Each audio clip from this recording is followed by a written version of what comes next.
அன்பின் சகோதர சகோதரிகளே, ஆண்டவர் இயேசு கிறிஸ்துவின் நாமத்தில் மெசஞ்சர்ஸ் ஆஃப் குட் நியூஸ் சார்பில் வாழ்த்துக்கள். ஆண்டவரின் பெரிதான கிருபையால் இந்த புதிய மாதத்தை காணும் ஸ்லாக்கியம் நமக்கு கிடைத்ததற்காக நாம் ஆண்டவருக்கு துதிகளை ஏறெடுப்போம். நாம் வாழுகின்ற சூழ்நிலையில் நாம் ஜீவனுள்ள ஆண்டவரின் பிள்ளைகள் என்ற அடையாளத்தை, ஐடென்டிட்டியை நம் வாழ்க்கையிலே காண்பிக்க வேண்டிய அவசியத்தில் இருக்கிறோம். அதற்கு ஆதாரமாக நாம் 2 கொரிந்தியர் 5ஆம் அதிகாரம் 17ஆம் வசனத்தை தியானிப்போம். ஒருவன் கிறிஸ்துவுக்குள் இருந்தால் புது சிருஷ்டியாய் இருக்கிறான், பழையவைகள் ஒழிந்து போயின, எல்லாம் புதிதாயின என்று கூறப்பட்டுள்ளது.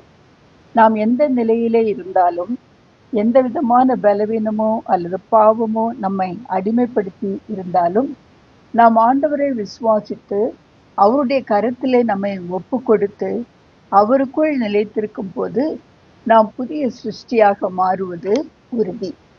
ஏதேன் தோட்டத்திலே நாம் இழந்த தேவ சாயலை நாம் மறுபடியுமாக பெறுவதற்காக நம்முடைய ஆண்டவர் நமக்கு பாவ மன்னிப்பையும் நீதியையும் தேவனோடு ஒப்புரவாக்குதலையும் தன்னுடைய சிலுவை மரணத்தின் மூலமாக சம்பாதித்து கொடுத்திருக்கிறார். ஆகவே புது சிருஷ்டியாக வாழும் அழைப்பை பெற்றவர்கள் என்பதை எப்பொழுதும் நாம் நினைவூட்டி வாழுவது அவசியம். We have to remind ourselves that we are called to be new creations in our life. இரண்டாவதாக தானியேல் 6ஆம் அதிகாரம் 4ஆம் வசனத்தை பார்ப்போம். தானியேல் உண்மை உள்ளவனாய் இருந்தபடியால் அவன் மேல் சுமத்துவதற்கு யாதொரு குற்றமும் குறைவும் காணப்படவில்லை என்று அங்கு கூறப்பட்டுள்ளது.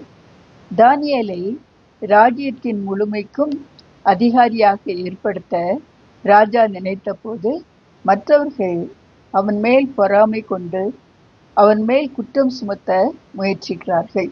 அப்பொழுது அவனுடைய தேவனுடைய விஷயத்திலே தவிர வேறொன்றிலும் அவனை குற்றப்படுத்த முடியாது என்று அந்த அந்நிய அதிகாரிகள் சாட்சியாக கூறுவதை நாம் பார்க்கிறோம்.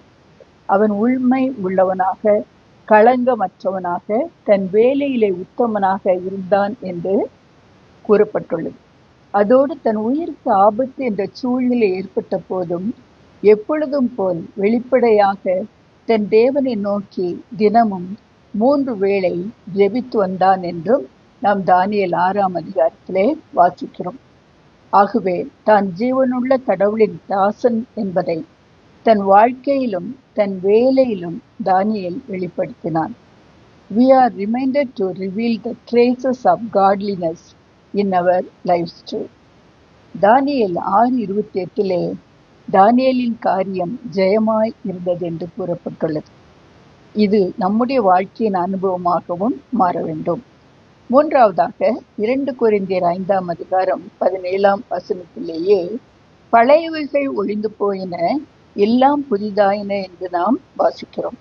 நாம் புதிய சிருஷ்டியாக வாழ்வதற்கு அடிப்படையாக நம்முடைய பழைய சுபாவம், பழைய இச்சைகளை நாம் நம்மை விட்டு அகற்றிவிட்டு மெய்யான நீதியிலும் பரிசுத்தத்திலும் தேவனுடைய சாயலாக சிருஷ்டிக்கப்பட்ட புதிய மனுஷனை தரித்து கொள்ள வேண்டும் என்று எபேசியர் நிருபத்திலே 4ஆம் அதிகாரம் 22 முதல் 24ஆம் வசனங்களிலே பவுல் கூறுவதை நாம் பார்க்கிறோம்.